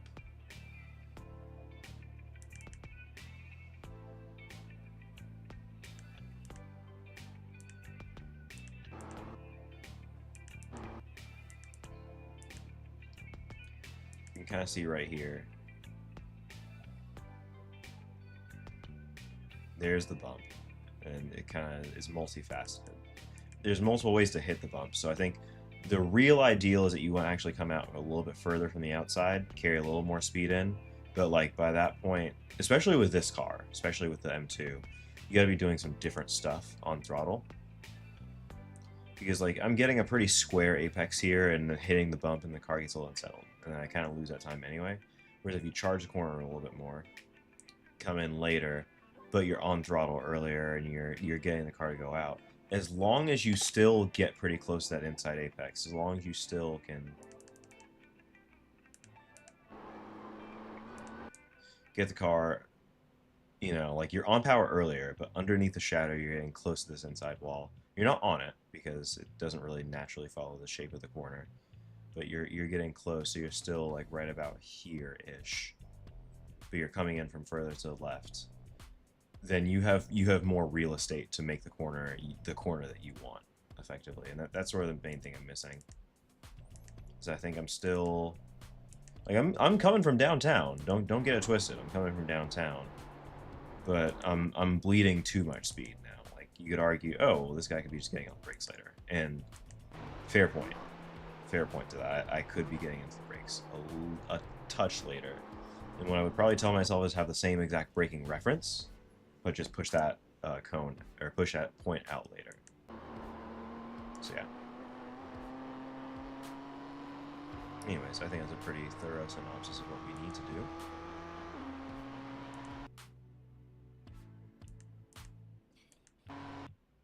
I will admit I'm getting slightly tired of this, so I'm just going to give it one more go.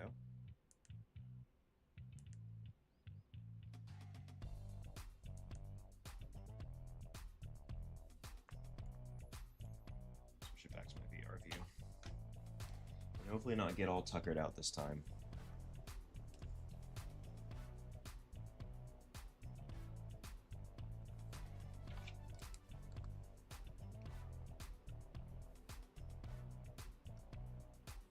Yeah, it's already almost been 2 hours. I'm good. I've done what I need to do. It's working the way it's just supposed to work, so let's just push through this. Please and thank you.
So yeah, I think that's a good way to think about it, is that placing the car in VR is a lot easier, but you get to know what you want to do in terms of placement. And I think that going in, didn't have a great idea of what I wanted to do from a placement standpoint.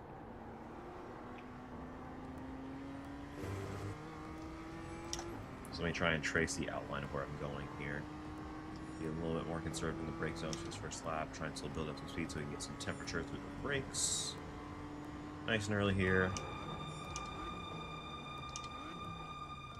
Follow it down, get all the way in here, power off early. Don't overpower second gear, but use every bit that you got.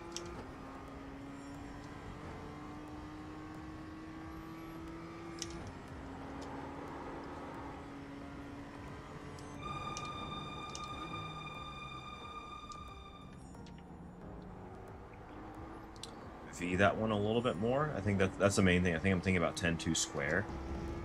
This is a 90-degree corner. I'm trying to like square it off, and it's, you know, it needs a little bit more of a V.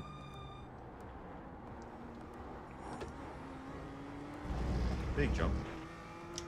Doesn't always like that big jump. Okay.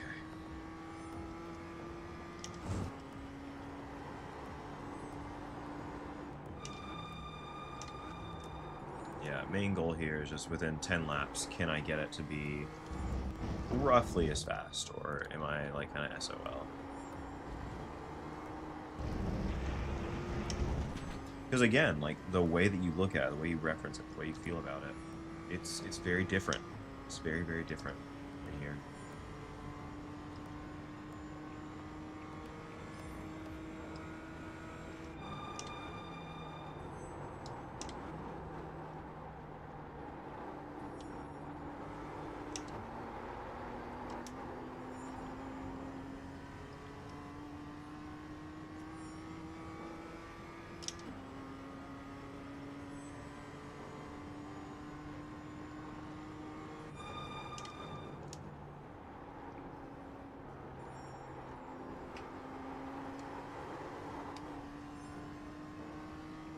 That's right, this is my all-time best lap.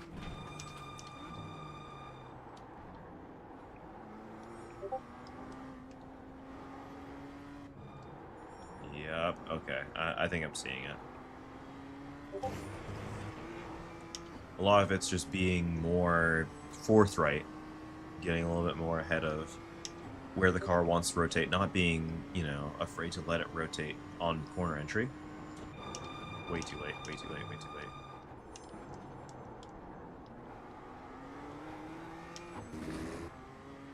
So yeah. I think the other thing is that, like, my reference points are ever so slightly different between VR versus, you know, flat screen. So it's tough to entirely say. Like, what it looks one way to me, and obviously they're close, but it's not always that same exact way. That felt faster. That felt like I tried to V the exit a little bit more at the very least, and it kind of liked it.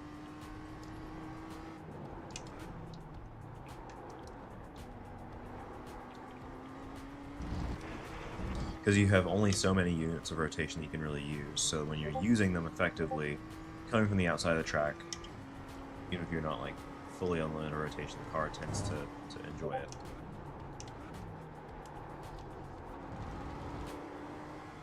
And yes, I still 100% maintain it is way easier to place the car in VR. Like, it is so much easier to put the car exactly where you want it to be.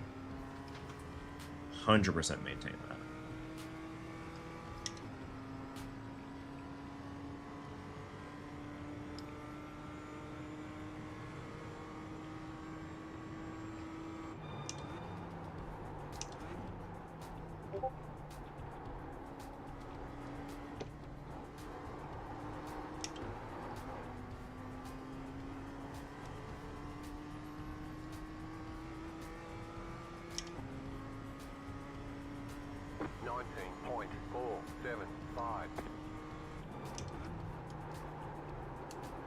Completely missed that one. It does feel slightly easier to go, at least faster.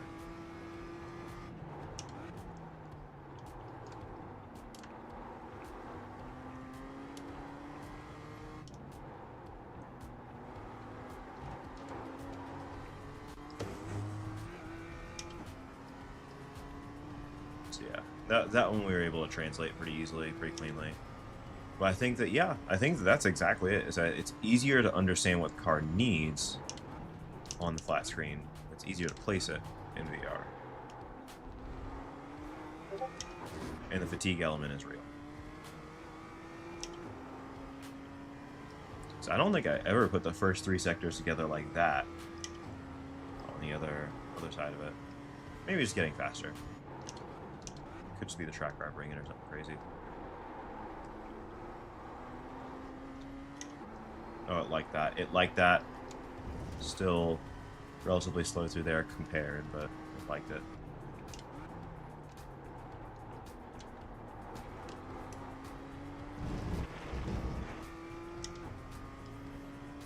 Right, let's try and keep it together.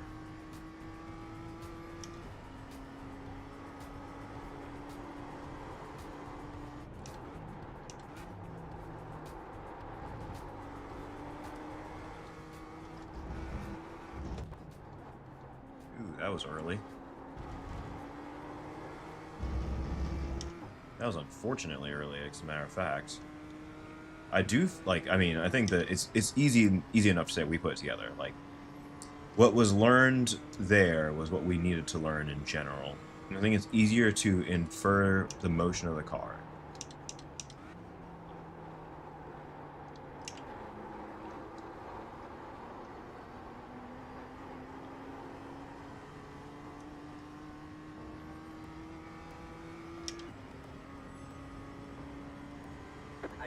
Yep, it's that easy.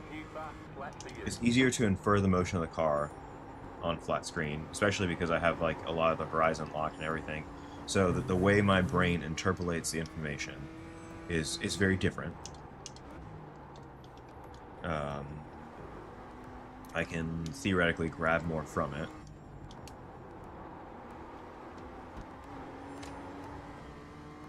Theoretically. But the counter argument is that like I can use that information to greater effect here. And I don't know, that's not really true. It's more that I find it personally easier for me to put the car where I want to put the car. And when I know what I'm doing, when I know exactly what I'm supposed to be doing, then it all kind of clicks. At least for me. So yeah, it is a fair amount of learning I've still yet to do. Still gotta... Like, the main thing I would say is the spatial that I have. Like, granted, I was dealing with that GT4 car trying to pass me a couple times in the braking zone for 7 on the single screen. I had no real issues placing him or tracking him, but like, I know it would have been easier in VR. Like, I could have immediately just head checked him and be like, okay, this is the closing rate. Like, that's the one thing that's hard to see on a single monitor, especially if it's, you know, like it's just a, you know, it's not an ultra wide, it's not a, anything like that, just a single 16:9 monitor. Closing rates are difficult because you don't really see them until they are pretty much at your fender, or your front fender, I should say.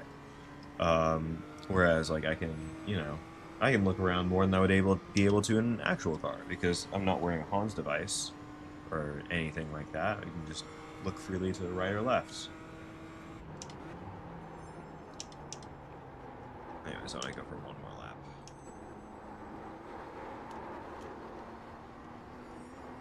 Atrocious. Atrocious. Also, I feel like I've learned nothing for traffic. 114.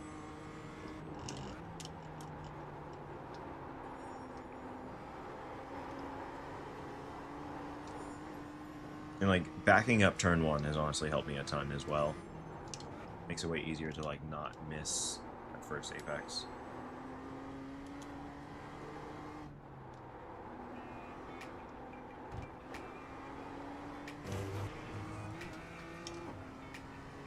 Yeah, I wanted to really make it up on the backside because I think I was probably at least like a 10th better on my previous lap.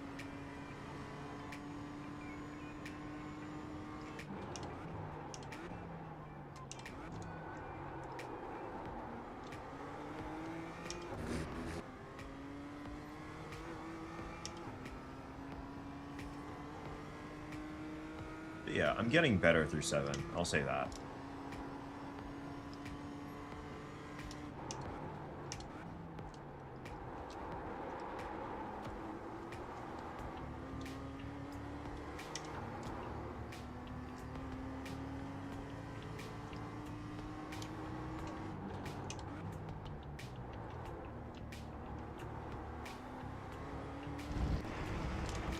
I don't know.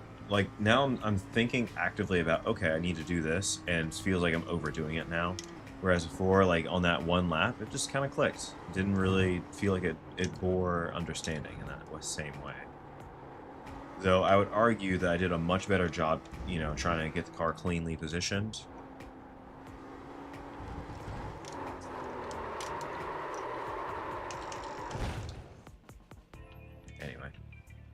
Anyway. I feel like I've got my process control down now, so that's nice. To where I can actually say, okay, this is what I'm going to do, how I'm going to do it, all the little things. Kind of roll from there. So, yeah, I'm pleased. I'm pleased with it. Anyways, let's see if there's anyone who's available.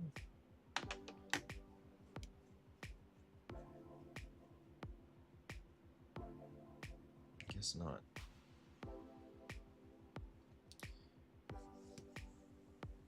Alright, well, until next time, take care, race fair, and I'll be seeing you guys. I might be on a little later to do just like some casual Tokyo Extreme Racer or something, but I'm gonna go like eat and take care of myself and just do the right things. But good to be back, good to see you guys, and I hope that everyone has a good rest of their evening, morning, or afternoon, wherever you are in the world.